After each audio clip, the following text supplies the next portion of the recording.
last few weeks, but the economy is doing great. So let's be quite honest here.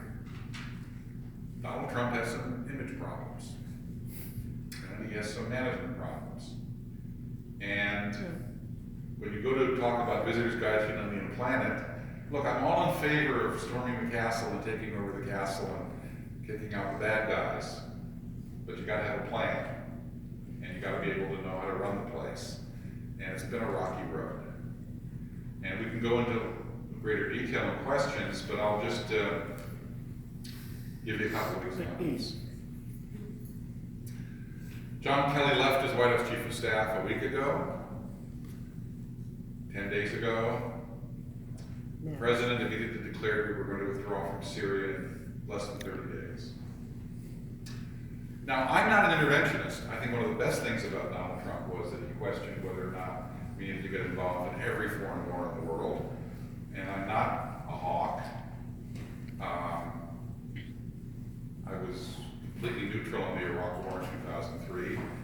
I thought that Saddam Hussein was a real bad guy. I just didn't think we had the competence to turn Iraq into a Jeffersonian democracy. And it turned out that I was certainly a difficult challenge. But I don't believe in precipitate action. And when Donald Trump declared that we were going to leave Syria in less than 30 days, because ISIS had been destroyed, I was skeptical. And sure enough, we're not leaving Syria in 30 days. We're not going to leave now until ISIS is decimated. I guess a different word than destroyed. This is not the way you should conduct foreign policy. John Bolton is right now over in the Middle East trying to bat cleanup. So that happened when John Kelly left, and there was no temporary no-bill supervision of the White House. And then there was Afghanistan. How many of you are old enough to remember when Gerald Ford liberated Poland in 1976 from Soviet domination? A few. Well, he apologized for that because he knew it was stupid to say that. It was a nice optimistic statement, and 13 years later, Poland was free of Soviet domination. But, there's nothing like predicting something 13 years early. When Donald Trump this last week said the Soviet Union had a complete right to invade Afghanistan in 1979 because there was a terrorist threat from Muslim extremists to the Soviet Union, that not only rewrites history, that's just preposterous. Ronald Reagan's turning over in his grave as we speak.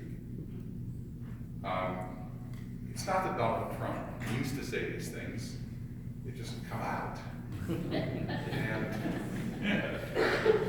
look, we have to be quite candid. This doesn't help. It isn't helpful.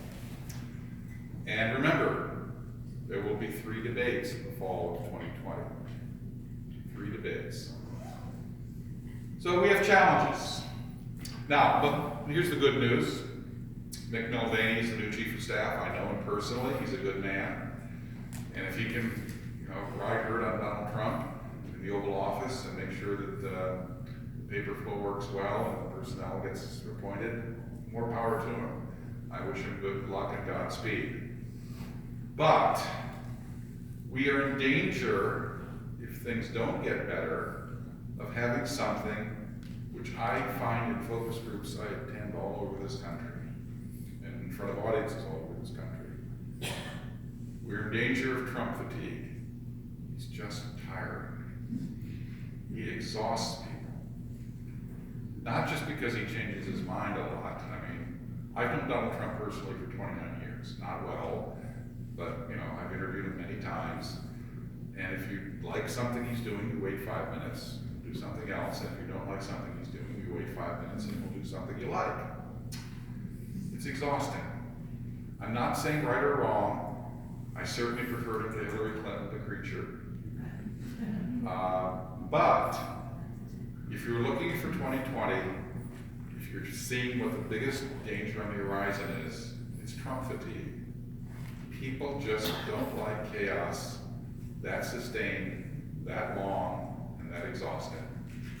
So it would be in his interest, it would be in the interest of the Republican Party, it would be in the interest of the conservative movement, if he just took a chill pill, maybe once a week, maybe twice a week.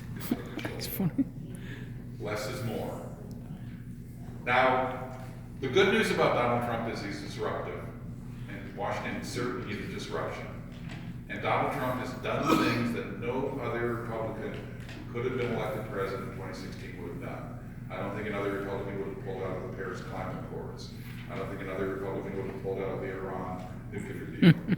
I don't think another Republican, well, there's a whole range of things in regulation and other things that I don't think other Republicans would have dared. So there's a lot to celebrate in terms of policy. But when you force a man like Jim Mattis out of the Pentagon, you have a management problem. Not that Jim Mattis is the world's best Secretary of Defense, but now we have a vacuum. And Jim Mattis had the trust of the military. So we have challenges. And Trump fatigue led to this election result in November. If you don't believe there's Trump fatigue, here's the challenge.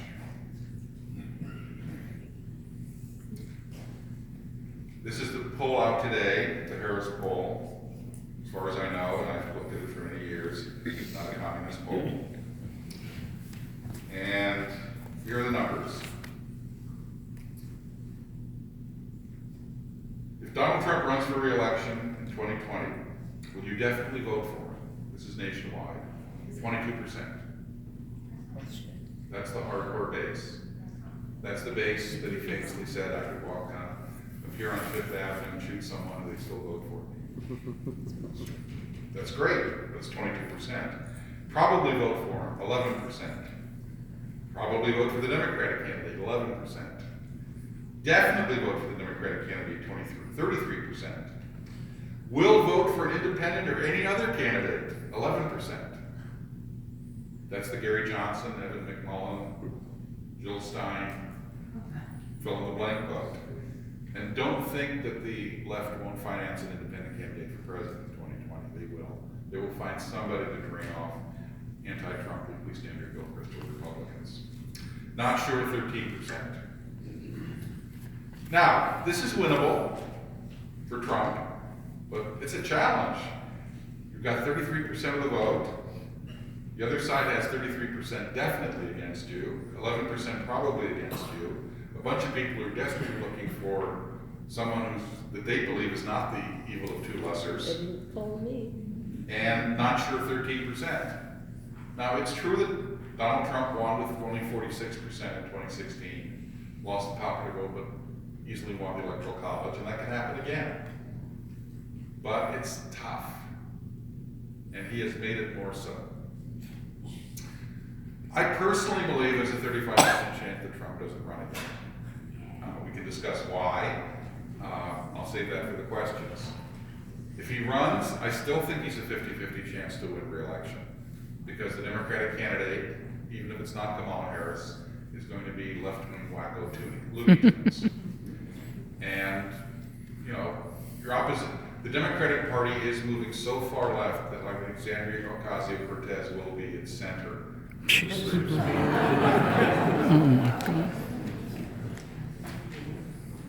So, what can you do about this? Well, of course, we know what we're against. We're against the crazy left. And since you live in New York City, you know all about the crazy left. But, personally, I would advise you, focus as much as you can on policy and on personality. Yes, President Trump is our president. Yes, our president deserves our support. But not right or left, right or wrong. If he's right, you support him.